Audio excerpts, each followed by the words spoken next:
अस्सलाम वालेकुम नाज़रीन इकराम। पाकिस्तान इस्लाम के नाम पर बना और जब इस्लाम के नाम पर कोई रियासत बनती है, कोई हुकूमत कायम होती है तो उसके दो फ़राइज़ होते हैं। एक ये कि वो दुनियावी एतबार से अपने शहरियों की जानो माल की हिफाजत करे, इज़्ज़त व आबरू की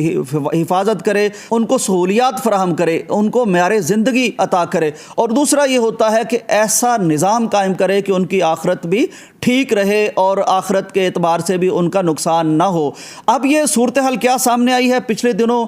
डकी भाई हैं एक, आप उनको जानते होंगे, हमारे नौजवान उनको जानते हैं, टिकटॉक पर वो कई तरह के काम करते हैं डॉलरों के लिए। ज़ाहिर है कई तरह के हमारे यहाँ सिलसिले शुरू हो चुके हैं जिनको ज़ाहिर है कोई संजीदा आदमी या कोई दीन पसंद आदमी पसंद नहीं कर सकता, लेकिन क्या करें, इस तरह की चीज़ें हो रही हैं और हमारे बच्चे उनको देख रहे हैं और वही सीख रहे हैं। लेकिन अब क्या कैफियत सामने आई है कि पता ये चला है कि उन्होंने जुए की ऐप्स को प्रमोट किया है, जुए की कई ऐप्स को प्रमोट किया है, उनकी एड्स की हैं या उनके बारे में जिस तरह भी प्रमोशन की है वो की है और करोड़ों रुपए वसूल किए हैं। नाज़रीन इकराम, जुए के बारे में कहा जाता है कि जुआ किसी का ना हुआ। चुनांचे देख लीजिए कि ये शख्स जो कौम के बच्चों का हीरो बन गया था, एक एतबार से लोग इसको फॉलो करते थे और ये कभी घर दिखाता था, कभी गाड़ियाँ दिखाता था, और लेकिन पीछे क्या था, ये जुआ जो हराम है, जो गैम्बलिंग, ऑनलाइन गैम्बलिंग आईन पाकिस्तान, कानून पाकिस्तान के तहत भी हराम है, इस्लामी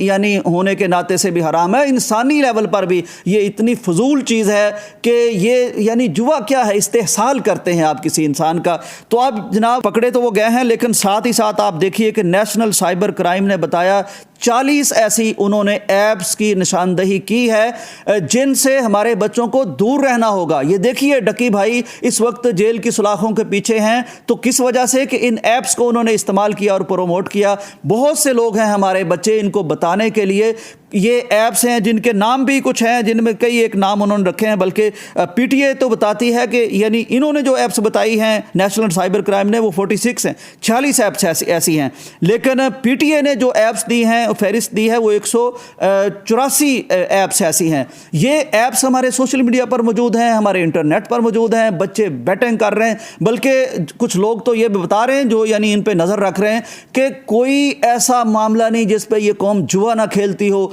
मैच होता है क्रिकेट का, सबसे ज़्यादा जुआ उस पे लगता है, किसी मुल्क का इलेक्शन होता है उस पे जुआ लगता है, कोई सा भी मामला होता है तो उसको ये जुए की शक्ल दे देते हैं। ये कुछ हो रहा है, और लेकिन इसका अंजाम भी देख लीजिए कि आप जितने भी मशहूर हो जाएं, जितने भी ताकतवर हो जाएं और जितने भी डॉलर्स कमा लें, लेकिन जब आप नाजायज़ ज़रा इख्तियार करते हैं, हराम ज़रा इख्तियार करते हैं तो उसका खमियाजा भी भुगतना पड़ता है। तो हमारे बच्चे जो सोशल मीडिया इस्तेमाल कर रहे हैं उन तक ये पहुँचाना बहुत ज़रूरी है, क्योंकि हमारी नौजवान नस्ल के पास वो एजुकेशन तो होती नहीं है, तो ये कई इस तरह के काम कर बैठते हैं कि जिसके बाद वालिदैन भी मुसीबत में फंस जाते हैं और इन पर केस हो जाते हैं। तो इनको अगर मोबाइल दिए हैं तो इन ऐप्स के बारे में भी बता दीजिए कि इनसे बाज रहें। शरई एतबार से, कानूनी एतबार से, अखलाकी एतबार से इनमें सिर्फ रसवाई है, सिर्फ रसवाई है। इजाज़त दीजिए, अल्लाह हाफिज़।